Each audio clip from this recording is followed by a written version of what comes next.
Olá! Hoje é dia 31 de julho, provavelmente esse vídeo vai sair posteriormente, e eu reativo, afinal, o nosso talk show de quarentena. Afinal, aparentemente, a gente vai durar uns 40 anos em quarentena, e eu vou ter o prazer de, reativando esse momento, conversar com o meu queridíssimo amigo Marco Antônio Turati. O Marco, ele é doutorando em Ciência Jurídica pelo Programa de Pós-Graduação em Ciência Jurídica da Universidade Estadual do Norte do Paraná, autor do livro Reconhecimento Jurídico Social da Identidade LGBTI+, lançado pela editora Pris em 2018. Esse livro é fruto da pesquisa dele no mestrado, na mesma instituição, que também foi onde eu mestrei, a nossa querida UEMP, em Jacarezinho, e da qual nós temos todos muito carinho. Ele também é presidente da Comissão de Diversidade Sexual e de Subseção da OAB de Jacarezinho, Paraná. Ele é pesquisador, advogado e professor. O Marco, ele é uma pessoa fantástica. Eu tenho certeza que vocês, quem já ainda não o conhece, vai gostar muito desse papo que nós teremos. Nos acompanhem aqui. Nós ficamos próximos porque ele queria ser convidado para o meu casamento. Funcionou. Ele foi convidado, mas continuamos amigos, continuamos próximos. Quer dizer, né? Não foi só interesse. O Marco é uma pessoa fantástica. Então, com vocês, Marco Antônio Turati. Marco Antônio Turati, seja muito bem-vindo a esse espaço. Um prazer estar aqui. Antes de mais nada, se apresente você oficialmente, do jeito que você quiser se apresentar. Bom, boa noite, Manu, mas bom dia, boa tarde para todo mundo estiver assistindo, quando estiver assistindo. O meu nome é Marco Antônio Turati Júnior, eu sou graduado pela UEMP em Direito, fiz mestrado aqui também no programa de Ciência Jurídica da Universidade Estadual do Norte do Paraná e também sou doutorando hoje. Eu sou presidente da Comissão de Diversidade Sexual aqui da OAB de Jacarezinho também. Eu acho que é importante, né, para a gente mostrar como em cidades pequenas a gente está fazendo a diferença nesse sentido, já trazendo essas discussões, né? Vou falar uma situação aqui da nossa cidade.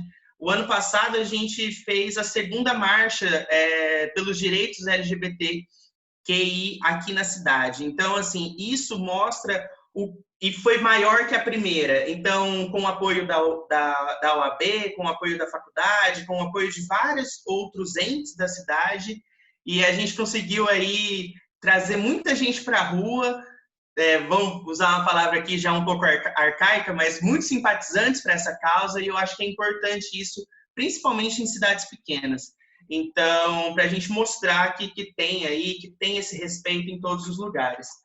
Como acho que a Manu deve ter comentado, mas eu vou mostrar aqui, fazer um pequeno jabazinho. Eu lancei esse livro também baseado na minha pesquisa, desde 2013, nesse tema, mas muito baseado também na minha dissertação do mestrado, que é o Reconhecimento Jurídico Social da Identidade LGBTI+, pela editora Apres em 2018. Então, também fica o convite. E acho que é isso. Acho que eu sou isso. Não, o Marco, ele é um desses gênios, desses jovens brilhantes, e ademais de todo o brilhantismo, né, de toda a atividade, você, Marco, você carrega tanto uma teoria quanto uma prática. Isso é muito importante, né? Lógico, os níveis de teoria vão alcançando em momentos em que acabam consumindo a vida, mas você tem uma atividade efetiva, né, dentro dessa luta de direitos, dentro dessa participação, com uma pauta e um recorte muito específico. Então, eu queria também, desde já, te parabenizar, né? Como é que tem sido o trabalho na comissão, aliás, aí? Obrigado, Manu. Mas assim, e isso é bacana, porque eu acho que a gente precisa, é claro, a gente sempre trabalha, né, a questão eu até brinco de falar que eu tenho em mim duas vozes, a militante e a acadêmica, que às vezes elas não podem se conversar, mas eu tô com elas duas aqui, então elas vivem comigo nesse sentido, né? A gente está atendendo a gente vem, né, com a comissão, com o trabalho da comissão, é muito interessante que muitos advogados da cidade vêm falar comigo em como, das perguntas mais simples, né, que para a gente parece simples, mas que para eles já é uma situação de do novo, da novidade, como, por exemplo, tratar uma pessoa, como identificar a identidade de gênero. E às vezes a resposta é assim, pergunta para ela. E é uma coisa tão assim para eles que abre a cabeça que eu fico feliz de poder fazer esse serviço, sabe? De só responder, pergunta, não tem nenhum problema, não machuca, não dói. É melhor do que você falar alguma coisa que pode machucar ela. Então, machucar essa pessoa. Então, assim, são coisas nesse sentido. A gente faz também, a gente tem essa parceria com a ONG, né? Que aqui chama ONG Núbia Rafaela Nogueira, em homenagem a uma mulher trans aqui da cidade também, e que teve uma situação muito... teve uma força aqui no movimento social da cidade, e a gente faz esse atendimento. Muitas pessoas vão atrás da ONG, né, vão procurar a ONG por dúvidas, saber se tem direito ou não, questão de isso foi um assédio, isso foi uma injúria, isso foi um crime. Então, assim, a gente vai fazendo isso e a gente tem esse caminho, essa porta aberta pela comissão para a gente conversar. Eu acho que é um papel tanto de conversar com a população, mas também com os profissionais, que eu acho que isso é muito interessante também, porque, assim, a gente, e eu acho que você deve perceber muito isso também, Manu, às vezes a gente fala para nós mesmos, a gente fala para muitos de nós. Então, a gente precisa pensar que a gente tem que multiplicar ideias. Então, assim, se eu parar e falar assim, mas eu estou ouvindo de novo uma pessoa falando a mesma coisa, tá. Só que olha o jeito que ela falou. É um jeito de abordar que eu consigo abordar, sei lá, o senhor da esquina. Eu consigo abordar desse jeito com o meu pai. Eu consigo abordar desse jeito aquele cara que eu conheço. Então, assim, vai aprendendo e vai multiplicando ideias. Então, eu acho que esse ainda é o começo, né? É o segundo ano da comissão aqui na cidade, desde que a gente tem, né? Não é só da minha presidência, mas é o começo dessa comissão aqui. E eu acho que isso é importante para a gente demonstrar e deixar uma sementinha, e deixar que o tempo vai cultivando e essas boas ações também. Você sabe que por muito tempo eu me questionei bastante sobre essas questões dos nossos posicionamentos, dos quais eu sei que você também tem, alguns mais progressistas, até que ponto, né, dentro da academia e dentro da pesquisa isso não influenciava, porque eu não me considero militante no sentido de, eu não sou uma pessoa que está nos grupos de base, tanto, eu tenho uma interlocução, eu conheço vários grupos de base, mas eu não sou filiada a nenhum partido, não tenho, eu dialogo com todo mundo, sempre que eu posso, eu dou suporte jurídico, ou indico alguém, ou indico caminhos, né? Aqui tem a Defensoria Pública, tem várias instituições que podem prestar esses serviços no caso de quem precisa e tudo mais, enfim. Mas pesquisar isso também é, de certa forma, pautar um local, né? Sobretudo para nós que pesquisamos fora daquilo que é o padrão de normalidade e de neutralidades, né? E aí, com muitas aspas, de subjetividades, né? E aí, justamente falando sobre padrões e sobre subjetividades, conta um pouquinho como é que é a tua caminhada de pesquisa, do que você abordou no teu livro e como é que você está trazendo isso para o doutorado e as hipóteses que estão surgindo, e aquilo que você consegue falar até agora, porque, né, pesquisa é sempre esse diálogo e tudo mais, e pode mudar amanhã tudo também, né? Sim. É importante. Eu acho que tem muito disso, né? Porque, assim, eu fui caminhando, eu fui um aluno de graduação. Durante os 5 anos, eu estive em iniciação científica, eu estive em projetos de iniciação científica. Então, eu meio que fui conhecendo... Pública. Eu fui conhecendo essa situação, assim, e fui a cada pesquisa falando, não, eu vou por esse caminho. Então, o meu primeiro tema, que hoje praticamente eu nem passo muito por ele, mas era sobre regulação da mídia, como todo jovem que entra e adora falar sobre a mídia, né? Mas aí eu comecei a ver o quanto que a religião interferia na mídia, e aí eu fui para a religião interferindo na mídia, e depois eu falei, como a religião também interfere em outras coisas. E aí comecei a ver a questão da sexualidade do gênero. Eu acredito, e isso não é um furo de reportagem para o seu programa, mas assim, eu vejo que a pesquisa, e eu me encaminhando para a pesquisa, eu consegui me entender melhor também. Eu tive o meu processo de amadurecimento, o meu processo de conhecimento, que como você falou, né, não só a parte militante, o ativista, mas eu acho que também a parte pessoal me pegou muito nesse meu período de pesquisa e que é importante falar também, porque algumas coisas, claro, que eu tenho muitos privilégios dentro da minha, eu não posso pegar a minha realidade e achar que é a realidade geral, mas dentro dessa possibilidade a gente tem aí algumas coisas que são comuns e que a gente consegue entender e a partir delas a gente lutar por esse caminho melhor, né? Essa coisa, né, dos privilégios, né?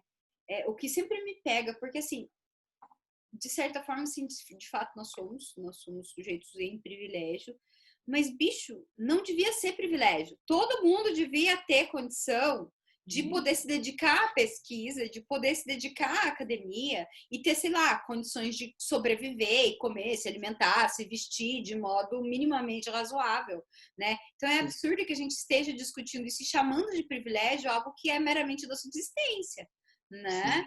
E de ter uma vida minimamente razoável, porque é bem minimamente mesmo, a gente está falando de, né, ninguém aqui é luxuoso. E o que mais me assusta nos momentos que a gente está vivendo é como começam a querer dizer que professores são classes de luxo, ou pesquisadores, ou enfim, né? Isso tem cada dia me chocado cada vez mais. Mas conta um pouquinho então de como que tá a tua pesquisa, o que você abordou no livro, faz um jabazinho aqui, aproveita, vem Bom, no livro o principal ponto, né, que eu acredito que seja aqui o grande chamariz dele, né, muito se fala sobre a construção de direitos a partir da igualdade. Então, vamos construir direitos como todos são iguais, tal. Eu já parto eu parto esquecendo dessa ideia. Da gente não pensa na igualdade na minha pesquisa. A gente pensa através da liberdade. Então, claro que as duas, elas vão caminhar para a dignidade da pessoa humana em vários autores, em vários teóricos, tal, enfim, é constitucional, né? Mas, assim, a ideia da igualdade e da liberdade, indo pela igualdade, a gente esquece da identidade, em que cada uma dessas pessoas, cada uma desses indivíduos, desses sujeitos, são únicos. E isso não é slogan ou coisa assim, não, a gente tem que pensar nessa subjetividade. Como você bem falou, subjetividades, feminismos, sexualidades. Não é porque eu, um homem cis e gay, tenho a mesma identidade de um outro homem cis e gay. Então, assim, essa era uma coisa que eu pensei e falei assim, não, eu acho que o direito precisa abrir esse campo, a gente precisa estudar a questão da identidade. E é nesse ponto que talvez a pesquisa ela abarca outros campos do conhecimento, como, por exemplo, fui buscar vários autores na sociologia, na antropologia, para entender essa base de identidade, o como construir essa identidade.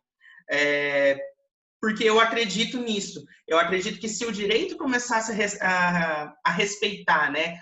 E aí que o direito, eu falo, não uma entidade mítica ou coisa assim, não, nós que estamos aplicando direito. Juízes, advogados, professores, todo mundo que tem uma relação com essa máquina de fazer justiça, né, com essa ideia de fazer justiça, se a gente começar a respeitar a outra pessoa e respeitar a individualidade dela, a gente começa a pensar em algo diferente. E aí, então, eu construí a ideia da identidade sexual, né, da liberdade sexual a partir dessa identidade. E como que o direito entende isso? A gente já tem institutos jurídicos, a gente não precisa criar e esperar uma vacatio legis para as pessoas aprenderem. Não, a gente já tem isso. A gente defende a personalidade, a gente defende o nome, a gente defende várias coisas que são próprias, únicas nossas. Então, esse livro ele vem mais para dizer isso, assim, mostrar que a gente precisa respeitar as individualidades, as identidades, e que o direito já tem. E aí, por isso que o nome, ele vem também da teoria do Axel Honneth, que é o meu marco teórico aqui dessa obra, mas então é reconhecer, não é conhecer, é reconhecer que já tem. Então, por isso que o livro chama Reconhecimento Jurídico Social da Identidade LGBTI+. É tanto a sociedade quanto o direito entender que a gente já existe. A gente só precisa agora abarcar, trazer para esse convívio. E aí, por isso, reconhecer que já existe. Não precisa... Me irrita tanto, às vezes, quando a pessoa fala assim, novos direitos, direitos LGBT. Não, não, não. Sabe o que mais me choca quando eu escuto esse tipo de argumento ainda? É uma ideia de que só existe se o direito reconhece, se o direito prescreve. Sim.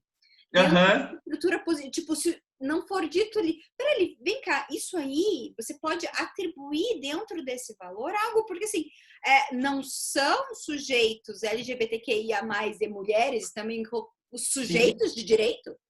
Mas, né, me parece que assim, até a própria noção incorporada de sujeitos de direito é sempre a partir do homem branco cis burguês. Sim. Heteronormativo. Né? Sim. E é justamente aí que eu entro no doutorado. É justamente nessa posição que me marca. Fala assim, tá, mas então esse direito que o homem cis hétero branco fala que é o direito, a população consegue entender? Consegue se reconhecer? Agora eu não quero saber se o direito reconhece. Eu quero saber se as pessoas reconhecem que tem direito. Uma análise crítica disso, sabe? Então, assim, é nisso que eu venho na pesquisa do doutorado. Então, assim, como que eu vou entender que eu sou titular do direito, que eu preciso ir atrás do meu direito, se o meu direito não tem nada a ver comigo? Então, assim, basicamente é essa provocação, assim. É excelente, né? E, sobretudo, incorporar isso dentro veja, já tem o ordenamento, né? Incorporar isso dentro do mundo jurídico. Por muito tempo a gente sofreu dessa noção de que o direito tinha que ser algo estanque, sozinho, e como se ele não comunicasse com uma sociedade real, uma sociedade de fato, como se ele estivesse isolado. E até hoje, todos os dias, em todos os momentos, ainda existem pessoas tentando colocar tudo isso em caixotinhos, falando que não, o direito não pode se misturar com política, o direito não pode se misturar com a sociologia, o direito não pode se misturar com isso. Gente, se não é o direito, o que é? Pois é. Se as novas relações bioéticas, se as novas relações biodisciplinares, se as novas relações, muitas aspas nesses novos aí, mas essas relações precisam de tutela, elas vão chegar no direito em algum momento, sobretudo com a extrema judicialização da vida, né? É claro que quando, por exemplo, eu falo assim, novos direitos, e aí, claro que, por exemplo, assim, agora as pessoas trans, elas estão com uma expectativa de vida maior, chegando à aposentadoria, então a discussão de aposentadoria de pessoas trans relativamente é nova. Tudo bem, eu entendo, não estou criticando isso, eu estou criticando exatamente isso que você falou. Essas necessidades do direito resolver tudo. E não dialogar com as outras partes, né? Eu acho que, assim, quando você deve dar aula também, igual eu, para alunos do primeiro ano, e a gente precisa passar por aquilo, né? Que conversas do direito com os outros ramos. Caramba, o direito conversa com tudo, tem que conversar com tudo. Se a gente está buscando uma harmonia para a sociedade, regulamentar a sociedade, a gente vai falando, não, agora a sociedade que eu vou regulamentar é extremamente jurídica, não tem mais nada nela e pronto, acabou. Não. E aí precisa falar ramos do direito que se conversam. Não, todos se conversam, sabe? Todo mundo conversa com todo mundo, é igual a gente. Todo mundo conversa com todo mundo. A gente conversa com todo mundo o tempo inteiro. Marco, querido, infelizmente eu tenho que encaminhar nossa conversa para o final, porque você sabe que se deixar a gente conversa o tempo todo, né? Pois é. As pessoas não sabem, mas a gente já estava uma meia hora batendo papo tudo um dia antes. Impublicável. Impublicável, claro. Por isso não gravado. Fala uma mensagem final aí. Fala o que você quiser falar de final, faz o seu jabá, dá dicas culturais, incentiva para quem quiser pesquisar. Eu sei que esses temas são temas que estão em voga, tem muito interesse, eu tenho muita procura de mulheres que vêm interessadas na pauta de gênero, outras que também vêm na pauta LGBTQIA+, que eu sei que você tem até mais intimidade do que eu. Então, a bola é tua, pode jogar. Eu vou falar só 3 coisinhas e aí a gente... Pequenas coisas, mas enfim. Só pra gente não parecer que a gente não está em harmonia, eu e a Manu. Mas eu falo LGBTI+, por conta deste livro. que é um documento que nós então temos. explica, por favor, porque eu falo LGBT, mas assim, eu enfio quanto mais letra me falarem para enfiar, eu vou Sim, enfiar. vamos. Entendeu? Esse livro aqui, esse manual de comunicação, ele foi lançado em 2018. Ele teve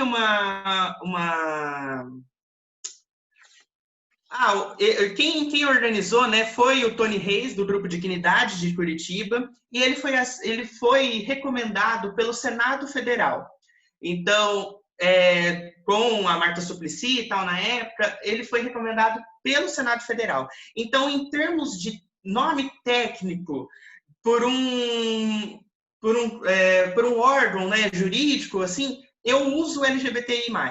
Mas não que eu não concorde com o Q, com o A, com o queer, com o assexual, o P.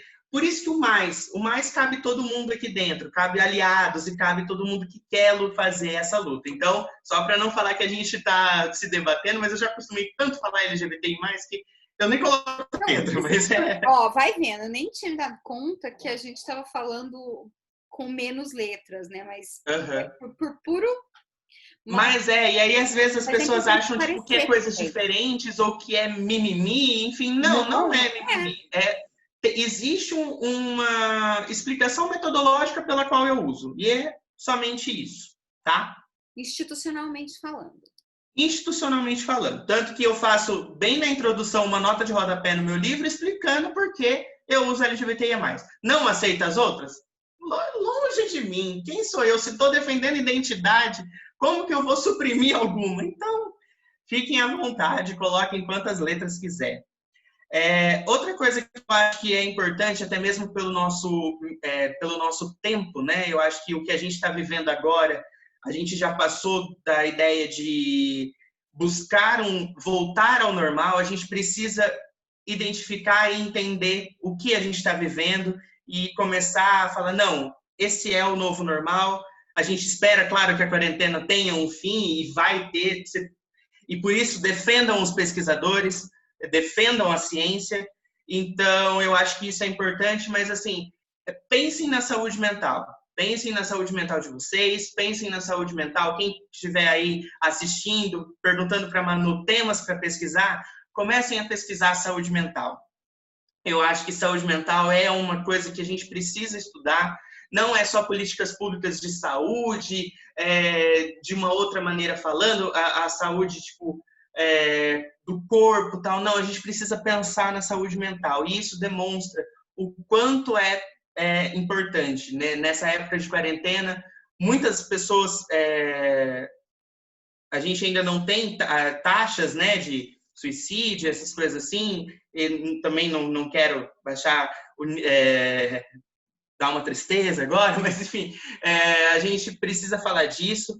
Saiu recentemente um estudo falando que 1 em cada 2 LGBTs de 15 a 24 anos está sofrendo com a saúde mental durante a quarentena, então esse número é muito preocupante e a gente precisa ver como agir isso. Por quê? Porque chegar na saúde mental é como os profissionais tratam, é o reconhecimento do nome, é o convívio familiar. Muitas pessoas LGBTs voltaram para o convívio familiar e precisaram se readequar a uma vida que não tinham. Então, a gente precisa pensar nisso. E a gente precisa estar com a mente boa. Porque já não estavam nesse convívio porque talvez não eram aceitos. Sim, não estavam, estavam em outra situação e agora precisaram voltar, retornar esse convívio familiar. E isso é muito triste. E por último, para finalizar os meus pedidos, né? O meu pedido é acreditem na ciência, defendam a ciência. E por último, e fazendo um outro jabá meu também, mas defendam o direito que conversa com as outras ciências. O direito que é transdisciplinar. Eu, desde 2017, aqui na Universidade Estadual do Norte do Paraná, eu organizo um evento chamado Direito e Cinema, onde a gente pensa no direito a partir de manifestações artísticas. Então, o evento ocorre desde 2015, eu estou na organização desde 2017, mas é um convite para a gente pensar no direito fora da caixa. A gente é fora da caixa. Vocês conhecem a Manu, vocês sabem que a Manu é fora da caixa. Eu também sou fora da caixa. Não existe caixa. Então, eu acho que a gente precisa pensar.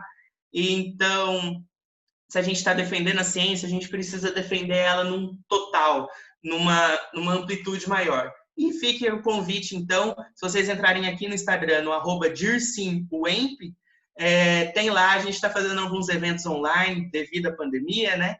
Então, fica o convite para vocês. Conheçam o Dirsim e confiem na pesquisa.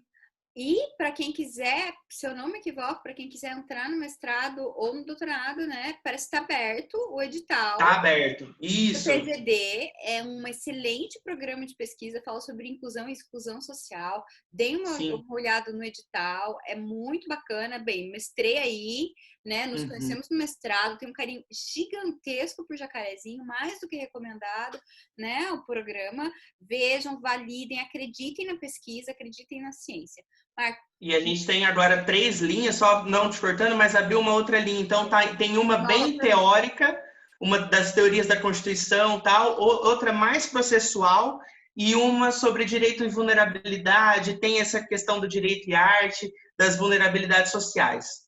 Poxa, Vejam o edital.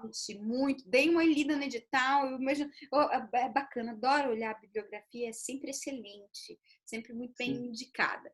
Enfim, meu querido, vamos dar um tchau então. Vou dar um tchau geral aqui já para o pessoal. Você fica comigo, porque a gente só a formalidade, tá?